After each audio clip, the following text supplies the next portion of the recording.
Auzubillahi minash-shaytanir-rajim. Bismillahir-rahmanir-rahim. Students, today our topic is community, types and its elements. So हम start करते हैं concept of Gesellschaft and Gemeinschaft. A German sociologist, Ferdinand Tönnies, described two normal types of human association. First one is Gemeinschaft. Gemeinschaft is a social association in which the individuals are inclined towards social community rather than their individual wants and needs. It means के जेमनशैफ्ट एक ऐसी social association है. Social association means human interaction. लोगों का आपस में interaction किस तरीके का है, लोग आपस में बातचीत किस तरीके से करते हैं, या लोगों का आपस में रिलेशनशिप किस तरीके का है. तो इस सोशल एसोसिएशन को देखते हुए हम ये देखते हैं कि सोशल कम्युनिटी के अंदर जो लोग होते हैं वो क्या करते हैं, कम्युनिटी के बारे में सोचते हैं, ना कि वो अपनी ज़ात के बारे में सोच रहे हों. इंडिविजुअल वांट्स एंड नीड्स की तरफ वो ज़्यादा उनकी इंटेंशंस नहीं होती, बल्कि वो सोसाइटी की वेलफेयर के बारे में. यहाँ पे मतलब मैं का जो वर्ड है वो ख़त्म हो जाता है, यहाँ पे हम वही की फीलिंग्स आ जाती हैं. लोग एक दूसरे को ओन करते हैं, लोग एक दूसरे को जानते हैं, लोगों का आपस में एक पॉजिटिव रिलेशनशिप होता है. तो ये हमारे पास है जेमनशैफ्ट. जेमनशैफ्ट को आप रूरल कम्युनिटी के साथ अटैच कर सकते हैं. उसके बाद हमारे पास है Gesellschaft. Gesellschaft is a civil society in which individuals needs are given more importance than the social association. तो सोशल एसोसिएशन की निस्बत इंडिविजुअल जो नीड्स हैं उनकी बहुत ज़्यादा इम्पॉर्टेंस होती है. ये एक सिविल सोसाइटी, जैसा कि हमारे पास अर्बन सोसाइटीज़ हैं, जो हमारे पास बिग सिटीज़ हैं, वहाँ पे आप देखें कि लोगों का रिलेशनशिप किस तरीके का होता है. लोगों की एक दूसरे के साथ जान पहचान बहुत कम होती है, लोगों को एक दूसरे से कोई ख़ास गर्ज भी नहीं होती. तो ये गैसलशैफ्ट है. Ferdinand Tönnies introduced the concept in his book in 1887. 1887 में टोनी ने ये जेमनशैफ्ट और गैसलशैफ्ट का जो कॉन्सेप्ट था ये हमारे साथ उसने शेयर किया है या अपनी बुक में लिखा है. नेक्स्ट हम देखते हैं कि जेमनशैफ्ट कम्युनिटी और गैसलशैफ्ट जो कम्युनिटी है उसका मेन जो डिफरेंस है वो क्या है हमारे पास. Gemeinschaft a German word meaning community. Gemeinschaft German word है, इसका मतलब कम्युनिटी है. इसमें हम ये देखते हैं कि जो वैल्यूज़ होती हैं या जो म्यूचुअल रिस्पॉन्सिबिलिटीज़ होती हैं लोगों के दरमियान, वो कम्युनिटी पे फोकस करते हैं. In such communities people prioritize caring for one and other rather than focusing solely on their own needs. अपनी नीड से हट के लोग क्या करते हैं, कम्युनिटी की ओवरऑल वेल बीइंग के बारे में सोचते हैं. जिस तरह से यहाँ पे फैमिली एक is an ideal example of Gemeinschaft. इसके अलावा कोई रिलीजियस ग्रुप हो गया, वो भी हमारे पास जेमनशैफ्ट की एक एग्जाम्पल है. Where personal relationships are strong and support is mutual. Family में हम एक दूसरे का ख्याल रखते हैं बग़ैर किसी लालच के कि हमें इन रिटर्न कुछ ना कुछ आएगा. इस तरह से जो रिलीजियस ग्रुप होता है वहाँ पे भी लोग एक दूसरे की सपोर्ट करते हैं और बड़ा एक स्ट्रॉन्ग किस्म का रिलेशनशिप होता है कि ये मुस्लिम है, ये क्रिश्चियन है, ये हिंदू है, तो आपस में एक स्ट्रॉन्ग किस्म की बॉन्डिंग होती है बग़ैर किसी फेवर के. These communities typically feature simple the social structure and little specialisation in rules.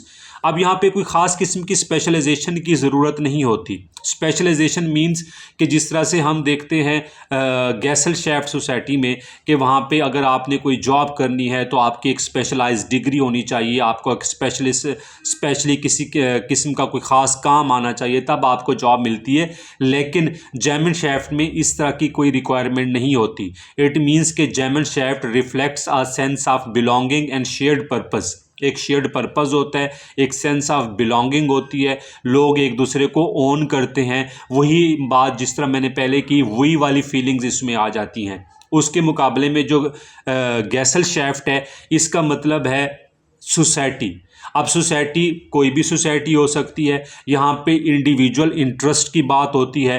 People come together primary to pursue their own goals, often exemplified by modern business. आप किसी भी फैक्ट्री में, किसी भी ऑर्गेनाइजेशन में, किसी भी आप जगह पे काम करते हैं तो लोगों का अपना ख़ास गोल होता है, लोगों का अपना एक स्पेसिफिक वर्क होता है, लोगों की एक ख़ास किस्म की स्पेशलाइजेशन होती है। फॉर्मल और लेस पर्सनल लोग होते हैं, वहाँ पे फॉर्मल स्ट्रक्चर होता है, फॉर्मल लॉज होते हैं और एक स्पेशलाइज्ड रूल्स इसमें होते हैं। As a result, there is a need for formal authority and rules to maintain the order within these larger, more impersonal association. It means कि यहाँ पे क्योंकि लोगों का एक सेल्फ इंटरेस्ट होता है तो कोई ना कोई यहाँ पे एक बॉस भी होता है, एक फॉर्मल अथॉरिटी भी होती है जिसको आप जवाबदेह होते हैं। लेकिन जेमन शेफ्ट में आप किसी भी अथॉरिटी को जवाबदेह नहीं होते, वहाँ पे लोगों का म्यूचुअल इंटरेस्ट होता है और गैसल शेफ्ट में लोगों का सेल्फ इंटरेस्ट होता है। नेक्स्ट हमारे पास है कि achieving the equilibrium in two types of societies, कि इन दोनों जो सोसाइटीज़ हमारे पास हैं इसके अंदर ऑर्डर को कैसे मेंटेन किया जाता है। वो ऐसी कौन सी चीज़ है जो इन सोसाइटीज़ में ऑर्डर को मेंटेन करती है। तो जो हमारे पास जेमन शेफ्ट सोसाइटी है या कम्युनिटी है, उसमें शेयर्ड किस्म के मॉरल्स होते हैं, वैल्यूज़ होती हैं। पीपल उन सोशल नॉर्म्स को मेंटेन करते हैं और लोग कहते हैं, लोग एक दूसरे को ही अकाउंटेबल उसमें देखते हैं कि भाई अगर आप इस तरीके का कोई काम करोगे तो क्या होगा कि आपको सोसाइटी से बाहर निकाल दिया जाएगा, आपको कम्युनिटी से बाहर निकाल दिया जाएगा, आपका हुक्का पानी बंद कर दिया जाएगा। तो लोगों को यहाँ पे प्रेशराइज, एक तरह से फैमिली का प्रेशर होता है, किसी न किसी रिलीजियस ग्रुप का एक प्रेशर होता है। ये एक इनफॉर्मल सा सोशल कंट्रोल होता है जिसमें लोग अपने आप को क्या करते हैं कि जो सोसाइटी के लॉज होते हैं, नॉर्म्स होती हैं, वैल्यूज़ होती हैं, वो उसके अकॉर्डिंग अपनी लाइफ को आगे चलाते हैं और लोगों के साथ उस तरह का रिलेशनशिप मेंटेन करते हैं।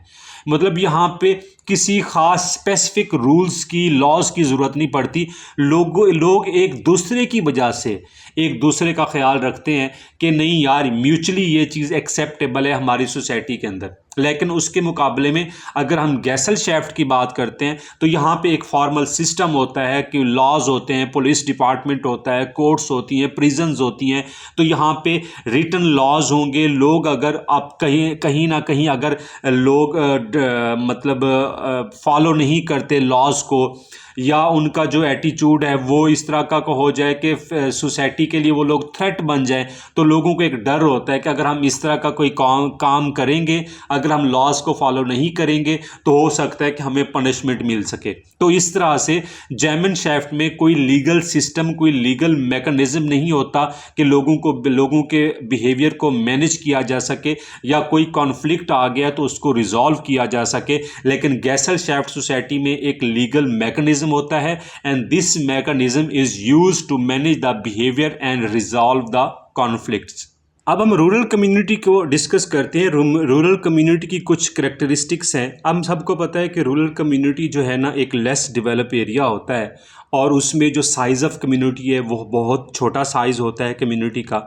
लोगों जो डेंसिटी ऑफ पॉपुलेशन है वो भी बहुत लो होती है। लोग एक दूसरे के साथ क्लोज रिलेशनशिप रखते हैं, लोग एक दूसरे को फेस टू फेस उन लोगों का इंटरेक्शन भी होता है और लोग एक दूसरे के बारे में बड़े अच्छे तरीके से जानते भी हैं। और इनका जो मेन ऑक्यूपेशन है वो एग्रीकल्चर होता है। और जब आपका मेन ऑक्यूपेशन एग्रीकल्चर होगा, इट मींस कि आप नेचर के साथ बहुत ज़्यादा अटैच होते हैं, इनका क्लोज कांटेक्ट होता है नेचर के साथ। Homogeneity of population, homogeneity means कि लोगों का ज़्यादातर ऑक्यूपेशन एक जैसा होता है। जब आप डाइवर्सिटी ना हो ऑक्यूपेशन के अंदर, कि वहाँ पे आपको पता लगेगा कि 80% जो पॉपुलेशन है वो एग्रीकल्चर के साथ अटैच्ड है। एक ही तरह का आपको ऑलमोस्ट कास्ट नज़र आती है, एक ही तरह का आपको वहाँ पे रिलीजियस ग्रुप नज़र आता है। सोशल स्ट्रेटिफिकेशन, सोशल स्ट्रेटिफिकेशन ये होती है कि आप क्या करते हैं कि लोगों को उनकी कास्ट की बेस पे या उनकी ऑक्यूपेशन की बेस पे लोगों को डिवाइड कर देते हैं। तो आपको कहीं ना कहीं ये हायरार्की भी नज़र आ रही होती है, कोई चौधरी है, कोई नंबरदार है, कोई छोटा ज़िम्मेदार है, कोई बड़ा ज़िम्मेदार है। तो इस तरह से सोसाइटी के अंदर आपको एक स्ट्रेटिफिकेशन नज़र आ रही होती है। Social interaction in rural settings is less frequent than in urban areas but is marked by stability and continuity. Family play a important role in introducing the members to culture, customs and traditions। Social interaction भी मतलब देखें लोगों के साथ एक उस तरह से फ्रीक्वेंट तो नहीं होता, बल्कि फ्रीक्वेंट होता है। सोशल इंटरेक्शन बहुत फ्रीक्वेंट होता है। अर्बन एरियाज़ में इस तरह का सोशल इंटरेक्शन नहीं होता। लोग आपस में क्योंकि एक ही जगह पे रहते हैं, साइज़ ऑफ कम्युनिटी भी बहुत छोटी होती है, डेंसिटी ऑफ पॉपुलेशन भी लो होती है, ऑक्यूपेशन भी आलमोस्ट एक जैसा होता है, तो लोगों का इंटरेक्शन बहुत ज़्यादा होता है।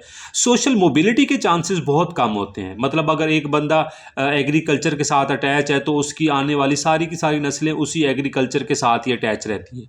कोई एक आध बच्चा होता है जो एजुकेशन हासिल करने के बाद किसी अच्छे डेजिग्नेशन पे चला जाता है, तो इसको हम कहते हैं सोशल मोबिलिटी, कि आपकी जो क्लास है, जो आपका फाइनेंशियल स्टेटस है, वो एक जगह से दूसरी जगह चेंज हो जाए या आप अपनी लाइफ में ग्रो कर सकें।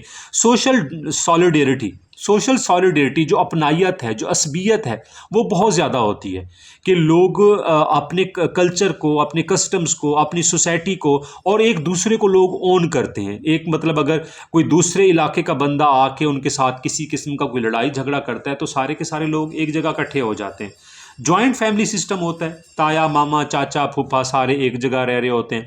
एक ही जगह पे या तो एक बहुत बड़ा घर होगा, एक किले पे एक अच्छी खासी एक लैंड होती है, वहाँ पे सारे लोग रह रहे होते हैं। या समटाइम्स ये भी होता है कि सारे लोग एक ही जगह पे अपने अपने घरों में रह रहे होते हैं। जॉइंट फैमिली सिस्टम भी हो गया।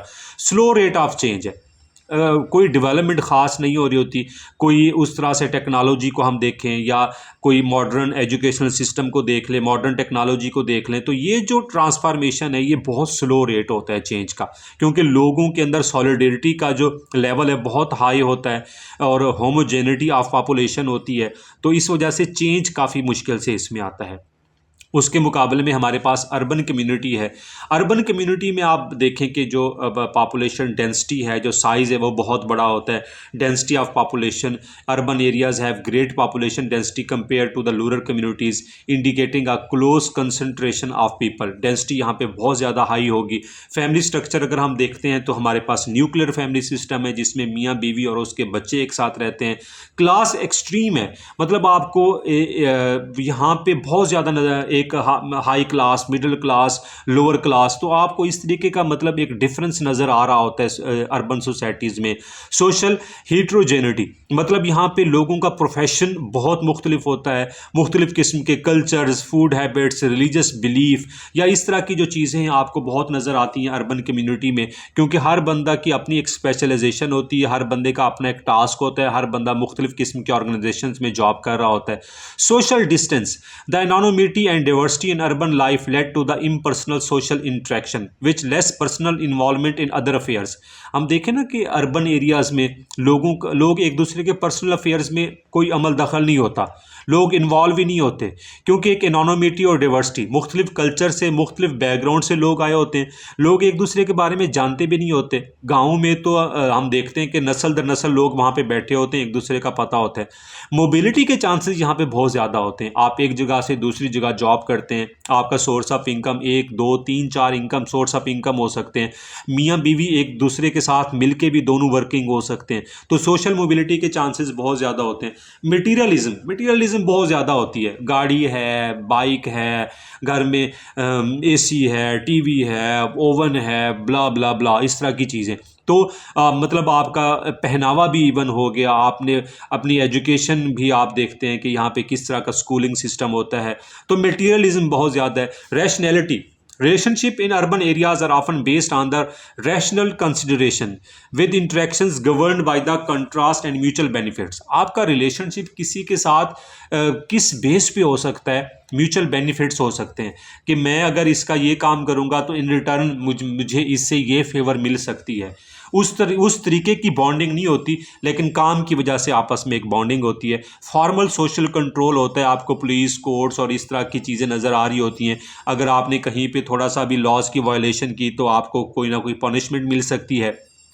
उसके बाद हमारे पास है फॉर्मेलिटी ऑफ रिलेशंस। यहाँ पे रिलेशनशिप्स बहुत फॉर्मल होते हैं कि अगर आप जॉब कर रहे हैं, आपका वो कुलीग हो सकता है लेकिन वो आपका बेस्ट फ्रेंड नहीं हो सकता। आपका कोई क्लास फेलो हो सकता है लेकिन हो सकता है वो आपका बेस्ट फ्रेंड ना हो। आपके अपने टीचर के साथ बड़ी अच्छी सलाम दुआ हो लेकिन एक फॉर्मल रिलेशनशिप होगा। आप जिस तरह से चीज़ें अपनी फैमिली के साथ, अपने घर वालों के साथ शेयर कर सकते हैं, तो हो सकता है कि अपने फॉर्मल रिलेशनशिप में आप इस तरह की चीज़ें ना शेयर कर सकें।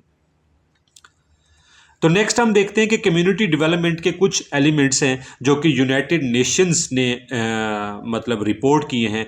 इसमें वो ये बताते हैं कि process designed to create the condition of economic and social progress for the whole community with its active participation and fullest possible reliance upon the community initiative। Community development में देखें जिस बात पे ज़्यादा फोकस किया जाता है कि लोगों की इकोनॉमिक और सोशल प्रोग्रेस है, और ये सोशल प्रोग्रेस और इकोनॉमिक प्रोग्रेस होल कम्युनिटी के लिए होनी चाहिए, और ये तब पॉसिबल होगी जब इसमें पूरी की पूरी कम्युनिटी पार्टिसिपेट करेगी और सोसाइटी की या कम्युनिटी की तरफ से कोई ना कोई इनिशिएटिव पहले लिया जाना चाहिए और उनके अपने रिसोर्सेज को भी यूज़ किया जाना चाहिए। तो ये एलिमेंट्स ऑफ कम्युनिटी डेवलपमेंट हैं which are given by the United Nations. हमारे पास 6 एलिमेंट्स हैं, हम इनको वन बाय वन डिस्कस करते हैं। Integrated development of the whole community, इसमें देखें कि हम ऑलरेडी इन चीज़ों को डिस्कस भी कर चुके हैं कि community development focus on the welfare of the entire population not just specific group. कि कम्युनिटी डेवलपमेंट में किसी एक स्पेसिफिक ग्रुप को नहीं देखा जाएगा, बल्कि इसमें क्या किया जाता है, पूरी की पूरी पॉपुलेशन को लिया जाता है। इसका जो मेन पर्पस है कि आप ग्रोथ कर रहे हैं, जो आप डेवलपमेंट के प्रोजेक्ट पे काम कर रहे हैं, उसमें ये हो कि इसमें वेरियस सेक्टर्स इन्वॉल्व हों, लाइक आप हेल्थ पे, एग्रीकल्चर पे, एजुकेशन पे, टेक्नोलॉजी पे, इन सारी चीज़ों पे एक साथ काम करें ताकि इससे पूरी की पूरी सोसाइटी को, पूरी की पूरी कम्युनिटी को एक साथ बेनिफिट्स मिले। फ्री फ्रॉम आउटसाइड कंस्ट्रेंट, इसमें क्या होता है कि इसमें ये होता है कि जो आपके एक्सटर्नल एजेंसीज हैं आप उनको बहुत ज़्यादा इन्वॉल्व ना होने दें। जब आप उनको कम्युनिटी डेवलपमेंट में बहुत ज़्यादा एक्सटर्नल एजेंसीज को इन्वॉल्व करते हैं तो जो आपकी फेल्ट नीड है वो आपको पता है, वो उस एक्सटर्नल एजेंसी को नहीं पता। या जब आप उनको हायर करते हैं या जब आप उनसे बहुत ज़्यादा फंडिंग लेते हैं तो वो कुछ अपनी टर्म एंड कंडीशंस आप पे अप्लाई करते हैं, तो इस तरह कॉन्फ्लिक्ट भी आ जाता है और हमें लॉन्ग टर्म सक्सेस भी नहीं मिलती। फिर क्या है, फिर हमारे पास है spontaneous involvement. Community members engage in development activities voluntarily, कि लोग कम्युनिटी डेवलपमेंट है वॉलंटियरली इन्वॉल्व हो जाएं। आप लोगों को इतना ज़्यादा मोटिवेट करें कि आपका लिविंग स्टैंडर्ड्स हाई हो जाएगा, आपका लिविंग स्टाइल इम्प्रूव हो जाएगा, और लोग उसमें क्या करें कि लोगों के अंदर, लोगों को इस चीज़ का sense of relative deprivation drives them to act, कि भाई आपके पास ये चीज़ें नहीं हैं, आप उनको इन चीज़ों का एहसास दिलाते हो। तो जब इस तरह की चीज़ों का आप लोगों को एहसास दिलवाते हो तो लोग क्या करते हैं, लोग इनिशिएटिव लेते हैं। लोगों में बेसिकली इस इनिशिएटिव की आपको एक कमी नज़र आती है, तो आप क्या करते हैं, लोगों के अंदर एक अवेयरनेस को क्रिएट करते हैं, लोगों को स्टिमुलेट करते हैं, लोगों को पॉजिटिव थॉट की तरफ लेके जाते हैं कि भाई आप खुद इन्वॉल्व होंगे तो कुछ ना कुछ होगा, अदरवाइज कुछ नहीं होगा। जिस तरह से है ना, खुदा ने आज तक उस कौम की हालत नहीं बदली, ना हो जिसको ख्याल अपनी हालत बदलने का। जब लोगों के अंदर खुद एहसास नहीं होगा तो दूसरा कोई थोड़ी आएगा आपकी हालत बदलने के लिए। Combination of outside and inside resources, आप यहाँ पे क्या करते हैं कि आप एक कम्बिनेशन करते हैं कि भाई हमारे पास इतने रिसोर्सेज हैं, कुछ रिसोर्सेज हम आउटसोर्स करेंगे लेकिन ज़्यादातर रिलाय हम अपनी रिसोर्सेज पे करेंगे। जब आप अपने रिसोर्सेज पे रिलाय करते हैं, जब आप उस प्रोजेक्ट में अपना पैसा लगाते हैं तो आपको उस चीज़ का एहसास भी होता है, आप एक प्रॉपर प्लानिंग भी करते हैं, उसका एक एग्जीक्यूशन प्लान भी आप उसका बनाते हैं कि नहीं, हम इसमें हमारे रिसोर्सेज यूज़ हो रहे हैं, कहीं ये रिसोर्सेज वेस्ट ना हो जाएं, तो आप उसमें पॉजिटिव होकर उसमें काम करते हैं। A process of administration, community development encompass all aspect of governance related to the improving community welfare such as water supply, education, health, cooperative marketing. It reflects a modern approach to administration focused on the community enhancement. मतलब इसमें आपकी जो administration है वो इस level की होनी चाहिए कि आपने सारे के सारे जो एलिमेंट्स हैं, लाइक ये इंटीग्रेटेड जो डेवलपमेंट अप्रोच है वो यहाँ पे बेसिकली अप्लाई हो रही है कि एक साथ आप सारे के सारे एलिमेंट्स पे काम करेंगे ताकि वो चीज़ें एक साथ ही प्रोग्रेस करें। फिर national progress as ultimate aim, जो भी आपकी कम्युनिटी का गोल हो, आया आप हेल्थ पे काम कर रहे हैं, आप एजुकेशन पे काम कर रहे हैं, या आप मतलब कोई दूसरा कोई सेक्टर है, वाटर सप्लाई है, या कम्युनिटी के वेलफेयर के लिए आप काम करें, आपके माइंड में एक चीज़ होनी चाहिए कि आपका जो गोल है, जो आपका एम है, वो नेशनल प्रोग्रेस के साथ अलाइन कर रहा है। मतलब अगर Pakistani government sustainable development goals पे काम कर रही है, जिसमें पावर्टी भी है, नो पावर्टी है, एजुकेशन है, जेंडर इक्वालिटी की बात हो रही है, या इन्वायरमेंट की बात हो रही है, या इस तरह की मतलब सैनिटेशन की बात हो रही है, क्लीन ड्रिंकिंग वाटर की बात हो रही है, तो आपका भी ये पर्पस होना चाहिए कि आपका जो एम है कम्युनिटी के हवाले से, कम्युनिटी के प्रोजेक्ट के हवाले से, वो नेशनल एम के साथ अलाइन है। जब अलाइन होता है तो गवर्नमेंट की बहुत सारी एजेंसीज आपके साथ इन्वॉल्व हो जाती हैं और आपका जो प्रोजेक्ट होता है वो तेज़ी के साथ प्रोग्रेस कर जाता है।